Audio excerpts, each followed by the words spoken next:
Hey, man. Hey, how are you doing today, James? Yeah, I'm good. That is a cracking picture I'm seeing on my screen. That is a coup stick, which in Native American spirituality, what that teaches is that you go up to, like, Native Americans would go from one place to another and touch who they thought was their enemy. It was a game, and so it was a game of Oh, coup. And it's sitting right here, like to my left, not even 5 or 6 feet, because it always teaches me find your peace before you find your anger. oh, now, man, that is a beautiful thing to hear. And it's just I love it. I love it so much. And it was handmade and it was sent to me, and it was like, oh my God. I mean, you've got to have things like that in your life as well, where something touches you so much that it's like you've got to keep it next to you so often. I have a pebble Really? next to my, because I'm lying on my bed at this very moment. It's the middle of the day. There's a hell of a fog outside. I've taken to my bedroom to do these interviews. Next to my bed, I have a pebble which I got from Robben Island, which is off the coast of Cape Town, which is where Nelson Mandela was imprisoned. Oh man. And I have this pebble with his prisoner number written on it that I wrote down on it, and that goes with me pretty much everywhere. And it's just the most. It's one of those pebbles that is so nice because of the heft that it has, and it just fits nicely in the palm of my hand, and it makes me feel very strong and centered every time I hold it. See, that reminds me of the Celtic knot. They say that the higher power grabbed a big fistful of dirt and threw it across the planet, and all things in that dirt come together as one. And I'm wondering if that was not part of that fistful of dirt. Yeah, maybe, could easily have been, couldn't it? Wow, because rocks are the greatest storyteller on the planet. That and trees, because they'll talk to you if you sit next to them. Oh yeah, for sure, for sure. You're in this new movie, Fisherman's Friends, One and All. My God, I love this because it seems so genuine. I grew up in garage bands. We had big dreams. We auditioned everyone who sucked and everyone who was great, and we never got the great ones. That is so true.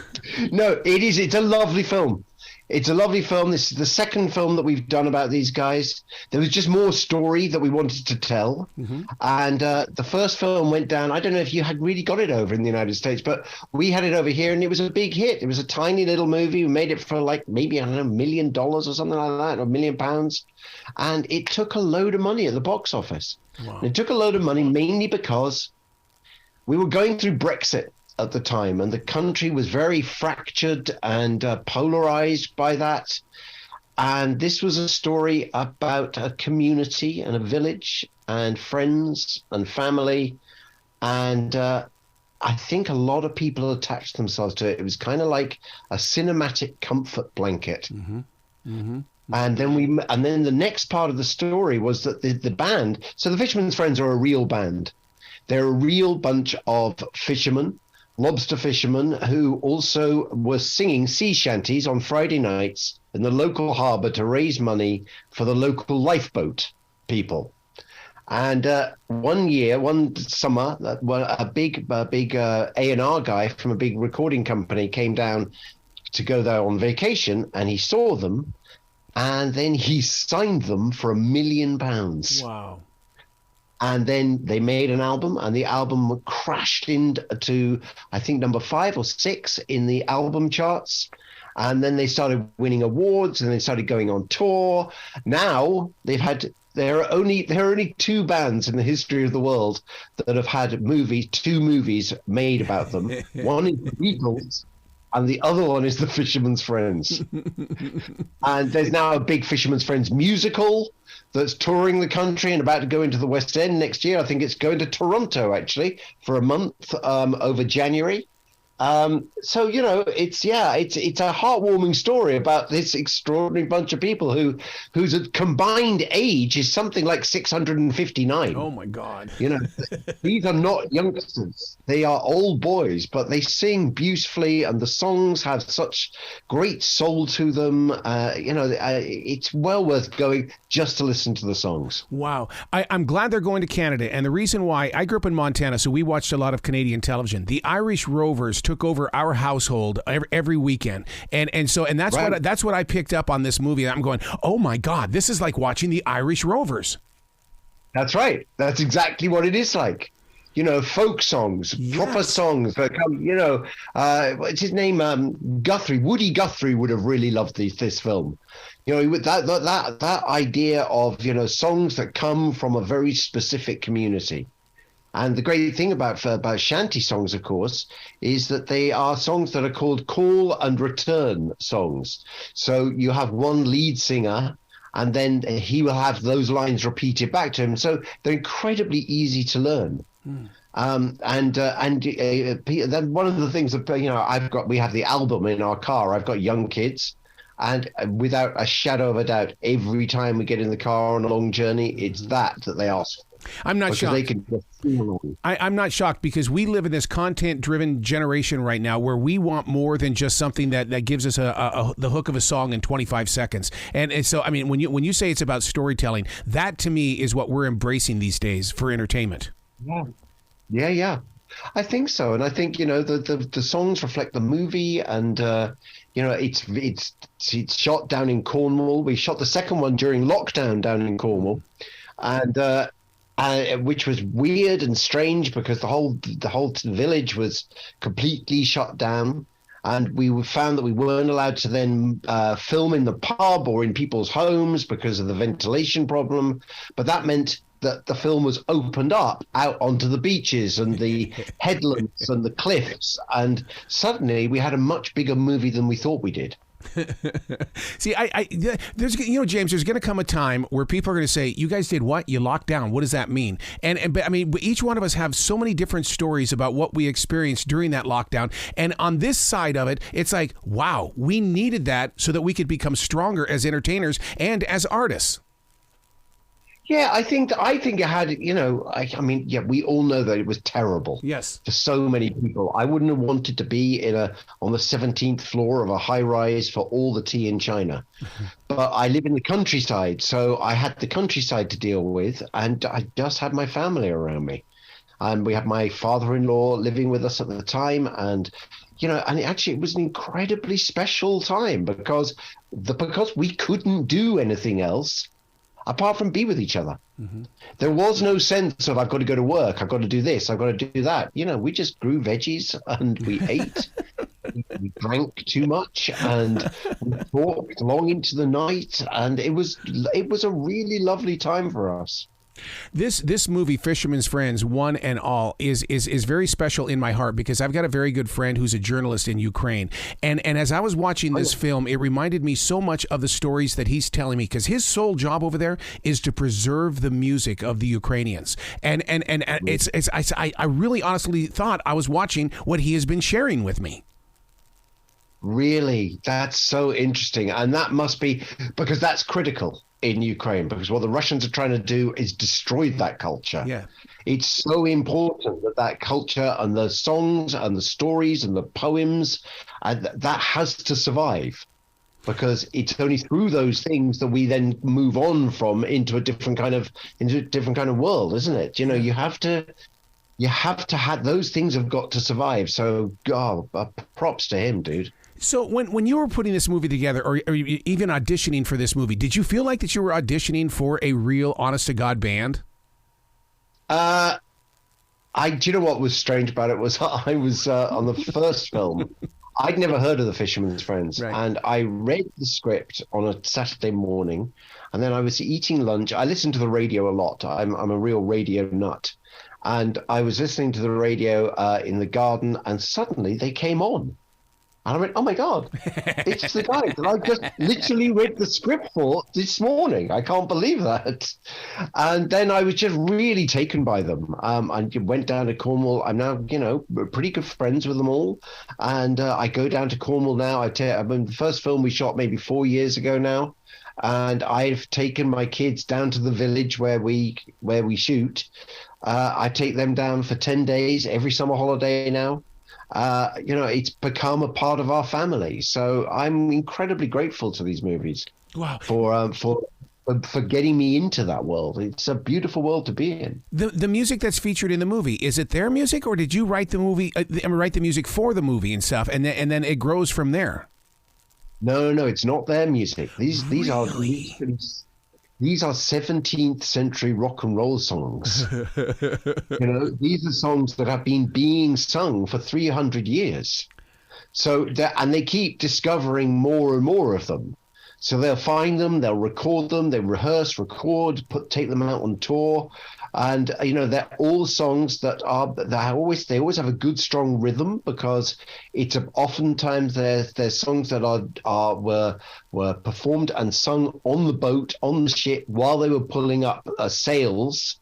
So you have a very strong rhythm to the rope pulling and all of those kind of things as you're pulling sails up. And, that's what it's about. They're songs for work, not songs for sitting around on your ass doing nothing. God, you just gave me this vision of it 300 years from now, somebody comes across a Def Leppard album and they go, man, this is it. This is about working hard, dedicated, and loyal. Yeah, that's right. That's exactly, but they were like the rock and roll of the 17th century. And they're incredible storytelling songs, really wonderful storytelling songs. What was the reason behind the movie versus a good 12-part series in a good binge watch? I mean, because you guys as actors and writers, I mean, you've got to be walking that fine line right now. What are we going to do? What are we going to do? Yeah, good question. I guess we felt like there was the first part of the story was them being discovered and them crashing into the charts and selling a load of records and becoming well known. And then the second part of the story, the film that we're talking about today, is what happens when you do become famous. What are the tensions between the band when that starts happening? And these are guys who are not used to being famous. They're used to being fishermen. That's what, lobster fishermen, that's what they do. So being under the spotlight is a very alien concept to them in that way. And losing anonymity. And my character, Jim, his father dies in the first movie. And in the second movie, he's really struggling with that. And, he's a bloke. Do you know what I mean by bloke? I mean, in this country, he's just a big guy, and he's out on the boat most of the time, and he's not good at expressing himself emotionally at all. So the grief of his father sits heavy on his shoulders, and oftentimes when people aren't talking about that, then that kind of slips out sideways, makes people grumpy and snappy, and he's drinking too much. He's just not dealing with the roiling grief that is going on underneath his skin. And then he meets a woman, and she had been a rock star at one point, and she is now looking for a quiet life because she'd burnt herself out. Yeah. So with the love of a good woman, she kind of starts teasing it out of him about what he's feeling and what's going on underneath. And we end the movie with the fact that one of the extraordinary things that happened, or the next big thing that happened to the Fisherman's friends, was that they ended up being asked to go and support Beyonce at Glastonbury Rock Festival. That's awesome. So they played in front of 200,000 people at Glastonbury. The most extraordinary sight. I love a story like this because the authenticity of a musician's life, people do not get to see what goes on once they step off that stage. And because what you face is that moment of, I used to be. No, you're still a fisherman. Yeah, but I used to be. And we all fear being a used to be. Yeah, I think there is a kind of an existentialism to the whole idea of what happens when you suddenly are thrust in the public eye, and what does that mean, and how, and what, and the way that, I mean, and I'm somewhat in the public eye, I guess, but I know that what happens with me is that people have cast me in their own mind's eye, in their movie, in their mind, of what I'm going to be like, and it will also depend on what I've been doing this job for 35 years now, so there are a whole load of different things that I've been in. Now, sometimes it's sword movies, sometimes it's period pieces, Bronte, Austen, that kind of thing, or it could be sci-fi, or it could be Resident Evil, or it could be any of these different genres. And if their thing is zombies, then they know me from that movie. So they expect a certain kind of person. Or if they've seen Ironclad or Solomon Kane or Rome, then they're expecting another kind of person. So it's really tricky. So people say to me, people go to you, oh, what have I seen you in? What have I seen you in? You have to look at them and go, what kind of movie do I think you watch? That's right. Oh my God. I love those moments because it turns us as the artist into the listener. We've got to figure out where they are positioned in mind and then, figure out, because I don't want to go wrong. No, right. Exactly that. Yeah, exactly that. I don't want to go wrong. I don't want to assume that you've seen me in these kind of things. But, when people say, what have I seen you in? Go, please don't do that to me. Yeah, I've got a CV, a resume as long as my leg.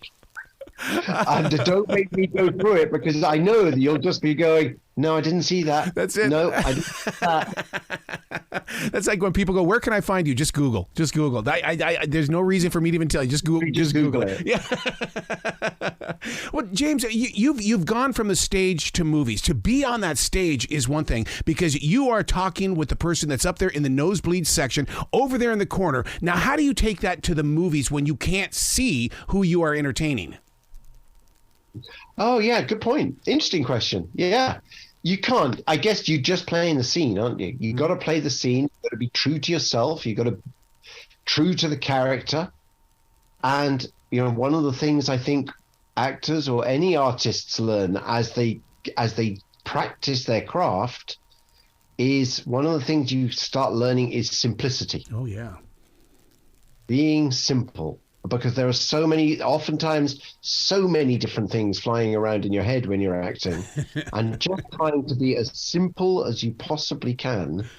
I often look at a great artist, like if you look at somebody like Picasso, for example, you look at the dove, the Picasso dove? Yes. And it's just a very simple line drawing. It's probably, I don't know, maybe 12 lines on that picture, but they're all absolutely perfect, and they give a perfect impression of a dove. So, it's that thing, isn't it, of being bold with your choice, but simple with your choice.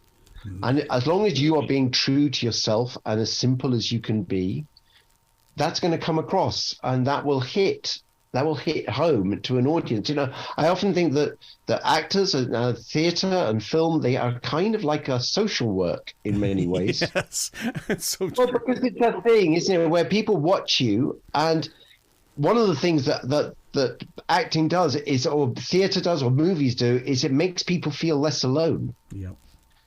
Because they're watching it and they go, oh, I'm watching you do that, and you're making me laugh, you're making me cry, whatever it is. But I thought I went through those things alone, but I'm now seeing you go through the things that I go through. And it makes people feel less lonely. Wow. So there's a certain kind of community glue to our craft and our job. Yeah. You got to come back to this show anytime in the future, James. The door is always going to be open for you. Such a pleasure talking to you, dude. Oh, my God. I had a great laugh with you, and I'm so grateful that we had this moment today. Yeah, me too. Will you be brilliant today and take care of that rock, all right? I will. You take care. All right. Bye, guy. Bye-bye.